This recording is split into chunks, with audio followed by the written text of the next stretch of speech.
ಆತ್ಮೀಯ H16 news ಅರ್ಥಾತ್ ಹೇ ಸೀತಾರಾಮಗೆ ಸ್ವಾಗತ. ನಾನು ನಿಮ್ಮವ MI ಅಥವಾ ಮಲ್ಲಪ್ಪ ಜೋತಾವಾರ್. ಆದ್ಮೇಲೆ ಈಗ ತಾವು ದಿನ ಸುದ್ದಿಗಳನ್ನು ಅದರ ಜೊತೆಗೆ ವಿಶೇಷತೆಗಳನ್ನ ನೋಡ್ತಾ ಹೋಗಿ ವಿಶೇಷ ಈ ಮೊದಲನೇ ಸುದ್ದಿಯನ್ನು ನೋಡಿ. ಅಪ್ಪ ಬಿಡ್ರಪ್ಪ, ಅದೆಲ್ಲ ಅವ್ರು ಕೇಳ್ಕೊಂಡು ಒಂದು ಹಳೆ ಕಾಯಿಲೆ ಇದು. ಅದು ಅವರು ಜಡತ್ವ ಬಂದ್ಬಿಟ್ಟಿದೆ. ಸರ್ಕಾರ ಎಲ್ಲಿದೆಯೋ ಗೊತ್ತಿಲ್ಲ, ಅವ್ರು ಏನು ಮಾಡ್ತಾ ಇದ್ದಾರೆ ಅದು ಅವ್ರಿಗೆ ಗೊತ್ತಿಲ್ಲ. ಜನರನ್ನೆಲ್ಲ ಒಂದು ಕಡೆ ಮಂಕೂದಿ ಹರಿಸ್ತಾ ಇದ್ದಾರೆ. ರಾಮನ್ ನೋಡು, ಕೃಷ್ಣನ್ ನೋಡು, ನೋಡು ಬೊಂಬಾಯಿ ನೋಡು, ಕಲಾಡಿ ಬಾಂಬೆ ಅಂತ ಹೇಳ್ಕೊಂಡು ಏನು ಮಾಡ್ತಾರಲ್ಲ, ಆ ಥರದ ಒಂದು ರೀತಿ ಆಗಿದೆ. ಒಂದು ಸತ್ಯ, ಭಾರತ ಸರ್ಕಾರ ನರೇಂದ್ರ ಮೋದಿಯವರು ಈ ದೇಶದ ಸರ್ವಾಂಗೀಣ ಅಭಿವೃದ್ಧಿಯಲ್ಲಿ ಕರ್ನಾಟಕವು ಕೂಡ ಒಂದು ಅಂತ ಅವ್ರು ಏನು ಚಿಂತನೆ ಇದೆ. ಇವರೊಂದು 25-30% ನಮ್ಮ ಜೊತೆ ಕೈ ಜೋಡಿಸಿದರೆ ಇನ್ನೂ ಈ ಥರ ಎರಡರಷ್ಟು ಕೆಲಸ ಮಾಡ್ತಾಯಿದ್ದು. ನಾನು ಇವತ್ತು ವಿನಂತಿ ಮಾಡ್ತೀನಿ, ಇನ್ನು ಮುಂದಾದರೂ ಕೂಡ ನಿಮ್ಮಲ್ಲಿರ್ತಕ್ಕಂಥ ದುಗುಡ, ಆ ಗುಂಪುಗಾರಿಕೆ, ಆ ಭ್ರಷ್ಟಾಚಾರದ ವ್ಯವಸ್ಥೆ ಇದೆಲ್ಲ ಬಿಟ್ಟು ಭಾರತ ಸರ್ಕಾರದ ಜೊತೆ ಕೈ ಜೋಡಿಸಿ ರಾಜ್ಯ ಸರ್ಕಾರ ಕೇಂದ್ರ ಸರ್ಕಾರದ ಒಂದು ಅಡಿಯಲ್ಲಿ ಕೆಲಸ ಮಾಡ್ತಕ್ಕಂಥ ಬಹುತೇಕ ಕಾರ್ಯಕ್ರಮಗಳಿವೆ. ಅದಕ್ಕೆ ಆದ್ಯತೆ ಕೊಡಲಿ ಅಂತ ನಾನು ಆಗ್ರಹಪಡಿಸ್ತೀನಿ. ಒಂದು ನಿಮಿಷ ತಾಳಪ್ಪ, ರಾಮಲಿಂಗಾರೆಡ್ಡಿ ಪಾಪ ಇನ್ನೇನು ಹೇಳೋಕ್ಕಾಯ್ತದ್ರಿ? ಅವನು ಏನು ಹೇಳೋಕ್ಕಾಯ್ತದೆ? ರಾಮಲಿಂಗಾರೆಡ್ಡಿ ಹೇಳಿದ್ದಾರೆ ಸರಿ, ಏನು ಅವ್ರ ಮನೆ ಅವರಲ್ಲಿ ಇರ್ತಕ್ಕಂಥ ಏನು ಕೊಳಕಿದೆಯಲ್ಲ, ಕೊಳಕನ್ನು ಮುಚ್ಕೊಳ್ಳೋಕ್ಕೆ ಇನ್ನೊಬ್ಬರ ಮೇಲೆ ಕೂದಲು ಕೂರಿಸ್ತಾರೆ. ಒಂದು ಇಡೀ ದಾವಣಗೆರೆ ತುಮಕೂರು 2300 ಎಕರೆಗೂ ಮೇಲ್ಪಟ್ಟು ಅಕ್ವಿಜೇಷನ್ನು ಕಂಪ್ಲೀಟ್ ಆಗಿ ಇನ್ನು ಕೇವಲ 246 ಎಕರೆ ಮಾತ್ರ ಉಳಿದಿದೆ. ಅದರೊಳಗೆ 100 ಎಕರೆಗೂ ಮೇಲ್ಪಟ್ಟು ಬರೀ ಚಿತ್ರದುರ್ಗದೇ ಇತ್ತು. ಬಾಕಿದೆಲ್ಲವೂ ಕೂಡ ಇವತ್ತು 3 ಜನ ಜಿಲ್ಲಾಧಿಕಾರಿಗಳು ಕೂಡ ಜೊತೆಲಿ ಇಟ್ಕೊಂಡು ಇದಾಗಿದೆ. ನನಗನ್ನಿಸ್ತದೆ ಇನ್ನೊಂದು 15-20 ದಿವಸದಲ್ಲಿ ಈ ಎಲ್ಲ ಪ್ರಕ್ರಿಯೆ ಮುಗೀತದೆ. ಟೆಂಡರು ದಾವಣಗೆರೆಯಿಂದ ಈಗಾಗಲೇ 20 ಕಿಲೋಮೀಟ್ರ್ ಲೈನ್ ಹಾಕಿದ್ದೀವಿ ಸರ್, ಇದು ಆಗಿದೆ. ಅದನ್ನು ನಾವು ಇವಾಗ ದಾವಣಗೆರೆಯಿಂದ ಚಿತ್ರದುರ್ಗ ತರ್ತಕ್ಕಂಥ ಇನ್ನು ಉಳಿದಿರ್ತಕ್ಕಂಥ 28-30 ಎಕರೆ ಇದೆ, 30 ಕಿಲೋಮೀಟ್ರು ಒಂದು ಲೆವೆಲ್ ಬರ್ತಾಯಿದೆ. ಜೂನ್ 2027 ಒಳಗಡೆ ದಾವಣಗೆರೆಯಿಂದ ಚಿತ್ರದುರ್ಗಕ್ಕೆ ಟ್ರೈನನ್ನು ಬಿಡ್ತಕ್ಕಂಥ ಕೆಲಸವನ್ನು ಜೂನ್ 27 ಅಥವಾ ಜುಲೈ 27 ಒಳಗಡೆ ಒಂದು ಹಂತಕ್ಕೆ ತರ್ತೀವಿ. ಕೆಲವೊಂದು ನಗರದ 7 ವರ್ಷದಿಂದ ನಡೀತಾ ಇರೋಂಥ ಒಂದು ಉದ್ಯಮದಾರರು ಸಡನ್ನಾಗಿ ಅವರಿಗೆ PCಗೆ ಎಲ್ಲೋ ಒಂದು ಸಂಖ್ಯೆ ಕೇಳಿತು. ತದನಂತರ ಮೊದಲನೇ ಮಾಡಿ ಬೆಂಕಿ ಹತ್ಕೊಂಡಿದ್ದನ್ನು ಗಮನಿಸಿದ್ರು. ಇಲ್ಲಿ ಭಾಳಷ್ಟು ಜನ ಇವರು ಅವ್ರ ಎಂಪ್ಲಾಯೀಸ್ಗಳು ಅವರೆಲ್ಲ ಸಹಚರರು ಇದ್ದಂಥದ್ದು ನೋಡಿದ ತಕ್ಷಣ ಎಲ್ಲ ಏನಾದ್ರು ಮಾಡಿ ಅದನ್ನು ಬೆಂಕಿನ ಆರಿಸಲಿಕ್ಕೆ ಪ್ರಯತ್ನ ಮಾಡೋಂಥ ಸಂದರ್ಭದಲ್ಲಿ ಸ್ಮೋಕ್ ಎಲ್ಲ ರೀತಿಯಲ್ಲೂ ಎಲ್ಲ ತುಂಬಿಕೊಂಡಿರೋಂಥ ಹಿನ್ನೆಲೆಯಲ್ಲಿ 5 ನಿಮಿಷದಲ್ಲಿ ಇಡೀ ಬಿಲ್ಡಿಂಗ್ಗೆ ಬೆಂಕಿ ಆಹುತಿ ಆಗಿದ್ದಂಥದ್ದನ್ನು ಕೇಳ್ಪಟ್ಟೆ. ವಿಷಾದನೀಯ. ಇವತ್ತು ಯಾವುದೇ ಒಂದು ಉದ್ಯಮ ಮಾಡ್ಬೇಕಾದ್ರೆ ಸಾಲ ಸೋಲ ಮಾಡ್ಕೊಂಡು ಮಾಡಿರ್ತಾರೆ. ಮತ್ತು ಭಗವಂತ ದೊಡ್ಡವನಿದ್ದಾನೆ. ಇವತ್ತು ಯಾರಿಗೂ ಸಹ ಜೀವಹಾನಿ ಆಗಲಿಲ್ಲ.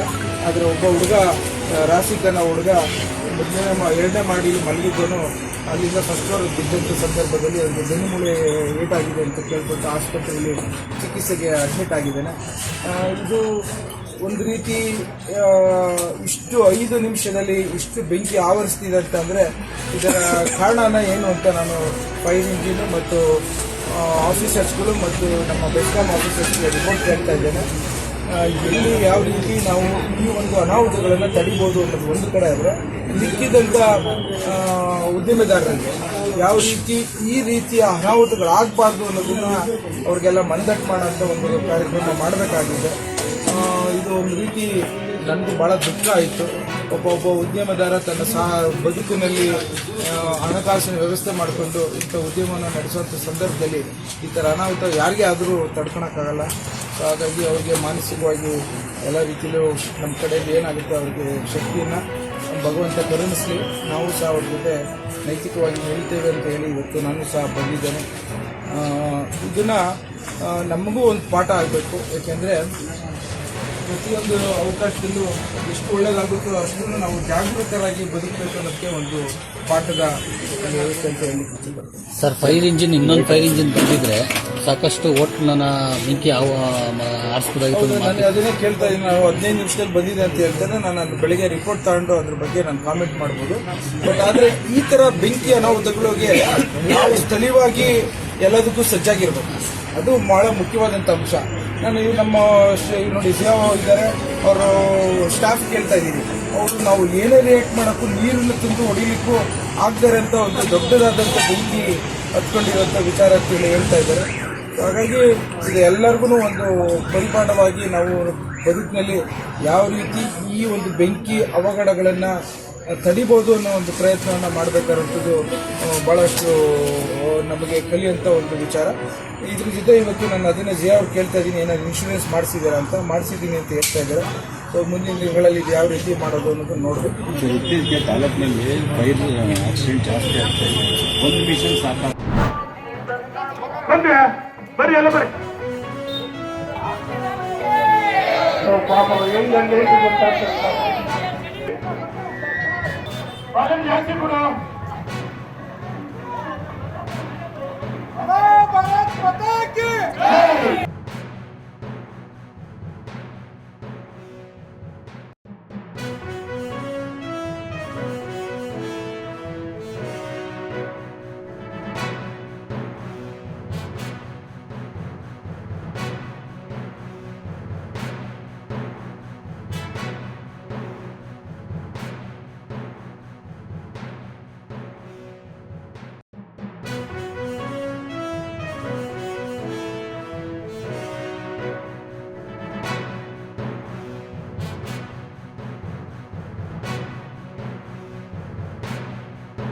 ತಾವೆಲ್ಲ ಇಲ್ಲಿವರೆಗೆ ಸುದ್ದಿಗಳನ್ನು ನೋಡಿದಿರಿ, ಜೊತೆಗೆ ವಿಶೇಷ ಘಟನೆಗಳನ್ನು ಸಹ ನೋಡಿದಿರಿ. ಅದು ನಿಮ್ಗೇನು ಅನ್ನಿಸ್ತು? ನಿಮಗೆ ಲೈಕ್ ಮಾಡಿರಿ, ಶೇರ್ ಮಾಡಿರಿ, ಕಾಮೆಂಟ್ ಮಾಡಿರಿ, ಜೊತೆಗೆ ಸಬ್ಸ್ಕ್ರೈಬ್ ಮಾಡಿಸ್ಬೇಡ್ರಿ. H16 ನ್ಯೂಸ್ ಅರ್ಥಾತ್ ಸಿದ್ದರಾಮಯ್ಯ ಸತ್ಯದ ಕೈಗನ್ನಡಿ ವಂದನೆಗಳು.